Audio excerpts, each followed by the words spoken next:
नमस्ते बच्चों, आज मैं आपको उमंग एक कक्षा 9वीं हिंदी प्रथम भाषा का पाठ चौथा तुम कब जाओगे अतिथि ये इसके प्रश्नोत्तर समझाने जा रही हूँ। पिछले वीडियो में मैंने इस पाठ को अच्छी तरह समझाया था।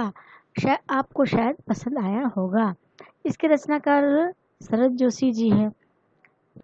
यहाँ पे प्रथम देखिए अर्थ रहता है प्रतिक्रिया। प्रश्नाभ्यास के अंतर्गत दिया गया है। पहला है विचार विमर्श। विचार विमर्श आप अपने विचार लिख सकते हैं। प्रसिद्ध उक्ति है यानी कहावत है कि अतिथि देवो भव। इसके पक्ष विपक्ष में चर्चा कीजिए। यानी सच में जो आप दो गुट बनाइए और उसमें जो ना आपस में अपने मित्रों के साथ ये चर्चा कर सकते हैं कि अतिथि के आने पर क्या होता है और उसके जो ना रहने से और जाने से उसके क्या प्रभाव पड़ते हैं, वो आप जो है ना अपने दोस्तों से विचार कर सकते हैं। दूसरा प्रश्न है, आज की बदली हुई परिस्थिति में अतिथि का आगमन पर हमारा क्या उत्तरदायित्व है। तो यहाँ पर इसका प्रश्न का यही उत्तर होगा कि जो है ना आपके घर में अगर कोई मेहमान आते हैं तो आप उसका स्वागत सत्कार किस तरह से करेंगे। आप अभी जो हमारी स्थिति है उसमें हम उनका कहाँ तक कितने दिन तक उनका स्वागत कर सकते हैं और उसका जिम्मेदारी आप किस तरह से निभाएंगे, इसको ये आप अपने दोस्तों से विचार कर सकते हैं। दूसरा जैसे पढ़ना, भाव समझना और भाव विस्तार। क बिट में देखिए यहाँ पे है इसके जो ना व्याख्या कीजिए, इन कथनों की व्याख्या कीजिए। अंदर अंदर मेरा बटुआ काँप गया, ये कब होता है, जब लेखक के घर में अतिथि आता है और लेखक का बटुआ अंदर ही अंदर काँप जाता है कि अभी अतिथि मेरे घर आए तो मेरा खर्चा अधिक बढ़ जाएगा, इसलिए बटुआ काँप जाना कहा है। दूसरा है ख देखिए, लोग दूसरों के होम की स्वीटनेस को काटने ना दौड़े। ये लेखक तब कहते हैं जब उनके अतिथि जाने का नाम नहीं लेते, चौथा दिन हो जाता है, तब लेखक के मन में ये बात आती है कि हर कोई दूसरे के घर में अगर मेहमान बनकर चले जाते थे बनकर चले जाए तो कैसा रहा। घर को स्वीट होम इसलिए कहा गया है कि हम अपने घर में निश्चिंत होकर अपने हिसाब से जीवन जीते हैं। अगर कोई उसमें आता है थोड़े दिन के लिए तो ठीक है, लेकिन अधिक दिन रह जाए तो वो उसके घर के स्वीटनेस को काटने के लिए ना दौड़े। अपनी इज्जत मान मर्यादा बनाकर है, अतिथि का भी ये दायित्व है। तीसरा है यहाँ पे ग बिट में, ग में देखिए मेरी सहनशीलता की वह अंतिम सुबह होगी।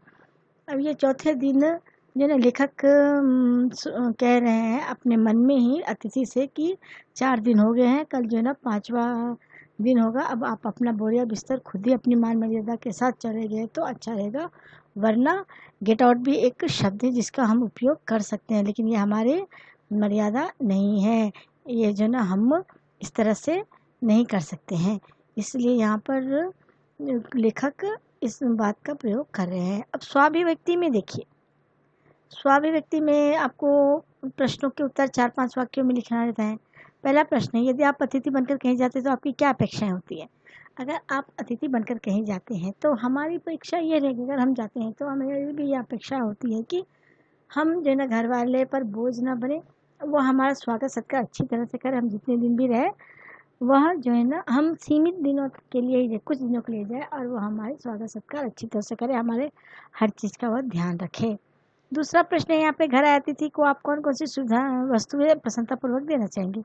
मैं अपने घर आए अतिथि को हर तरह की वस्तुएं देखकर उनको प्रसन्न रखना चाहूँगा, प्रसन्नतापूर्वक दूंगा। जैसे कि अखबार पढ़ने के लिए सुबह से लेकर शाम तक उनके हर छोटी बड़ी बातों का ध्यान रखूँगा, जिससे वो अपने आप को यहाँ पर असुरक्षित महसूस ना करे और जो ना वह हम उनके हर ज़रूरत को पूरा करने की कोशिश करेंगे जहाँ तक हो सके, संभव हो सके। तीसरा है, गाँव और शहरों का अतिथि सत्कार में आपको क्या अंतर दिखाई देता है, ये आप अपने हिसाब से लिख सकते हैं। चौथा प्रश्न है, आपकी दृष्टि में अच्छे अतिथि के क्या लक्षण हैं। अच्छे अतिथि के लक्षण क्या है, जो थोड़ी देर के लिए आता है और घर में घर वालों के साथ काम काज में भी हाथ बटाए, उन पर बोझ ना बने और जो है घर वाले का भी, मेज़बान का भी बहुत ध्यान रखे, उनके सुख दुख का भी ध्यान रखे और कुछ थोड़े दिनों के लिए ही आए और अपन चले जाएं खुशी खुशी, जिससे घर वालों को भी तकलीफ़ ना होगी, उनके तकलीफ़ों का भी ध्यान रखें, उनकी कठिनाइयों का भी ध्यान रखें। दूसरा है देखिए यहाँ पे 8-10 निम्नलिखित प्रश्नों के उत्तर 8-10 वाक्यों में लिखिए। संबंधों के संक्रमण के दौर से गुजरना, संबंधों का संक्रमण मतलब एक जो छूत की बीमारी होती है, संक्रमण मतलब फैलना। संबंध जो किसी बीमारी के फैलने से उस तरह से नहीं गुजरना चाहिए। इससे हम ये समझते हैं कि अगर हम किसी के यहाँ जाते हैं तो हम जो ना उन पर बोझ ना बने, ऐसा ना लगे कि ये एक छूत की बीमारी की तरह हमें आ गया है, ये जाने का नाम नहीं ले रहा है। चिपक वहाँ पर चिपक कर नहीं बैठना है। जिस तरह से लेखक ने वहाँ पे एक जो ना शब्द का भी उपयोग किया है कि यहाँ पर कौन सा ऐसा गूंद मिल गया है कि अतिथि जाने का नाम नहीं ले रहा है। अदृश्य अदृश्य ऐसा कुछ है जिससे जो ना अतिथि यहाँ पर चिपक गया है। तो हमें इस तरह के संबंध बिगाड़ना नहीं है। हम अगर कहीं पे जाते हैं तो मेज़बान का भी ध्यान हमें ज़रूर रखना चाहिए, घर वालों का ध्यान रखना चाहिए कि हमारे आने से उनको कोई कष्ट ना हो। दूसरा प्रश्न है, लेखक ने अतिथि को क्या क्या सुविधाएं प्रदान की। लेखक ने अतिथि को हर प्रकार की सुविधाएं प्रदान की। रात का खाना, एक अपर मिडिल क्लास उन्होंने यूज़ किया है कि उच्च मिडिल क्लास के में अंग्रेजी शब्दों का भी उन्होंने उपयोग किया है लेखक ने। तो जो ना रात के भोजन, दोपहर का भोजन, सिनेमा दिखाना, मैगजीन, न्यूज़पेपर, तरह तरह के जो ना तरह तरह के उस समय में फैले समस्याओं पर बातचीत करना, अपने कॉलेज के ज़माने के हर प्रकार के जो ना उनको उठने बैठने सोने, उनके कपड़े की साफ सफाई, सब के बारे में हर प्रकार की सुविधा का ध्यान लेखक ने रखा। तीसरा, आपके यहाँ एक सप्ताह के लिए यदि आपके नाना नानी आकर तो आप उनकी किस प्रकार सेवा करेंगे, ये आप अपने शब्दों में लिखिए। प्रश्न यहाँ पे देखिए, मेहमान जो हमारा होता है वो जान से प्यार होता है। हमारे संस्कृति में क्या है कि अगर कोई मेहमान हमारा आता है तो हम भले ही भूखे रहे लेकिन हम मेहमान का ध्यान जरूर रखते हैं, उनको किसी प्रकार का कष्ट होने नहीं देते हैं।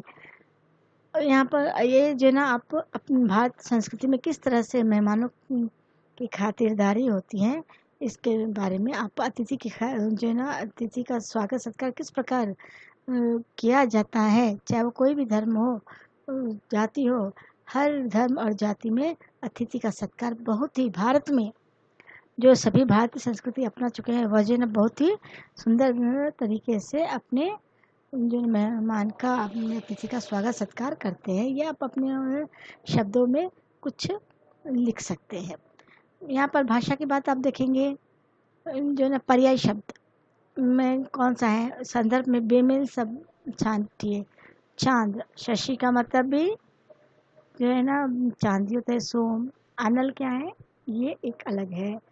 अतिथि, अदिति इसमें अलग शब्द है, बेमेल शब्द है। आगंतुक, मेहमान, पाहुन, उत्तर भारत में पाहुन कहा जाता है। दिवस, दिन, वार, वासर जो ना बेमेल शब्द हैं। कमल, सरोज, जलज, पंकज, कुटज, इसमें से आप जो है ना रेखांकित करिए कि कौन सा जो है ना कमल नहीं होगा, कुटज। नेक्स्ट दूसरा है देखिए, अंतरंग, घनिष्ठ, दोस्ताना, मैत्रीपूर्ण, अंतःपुर। अंतःपुर जो है ना बेमेल शब्द हैं।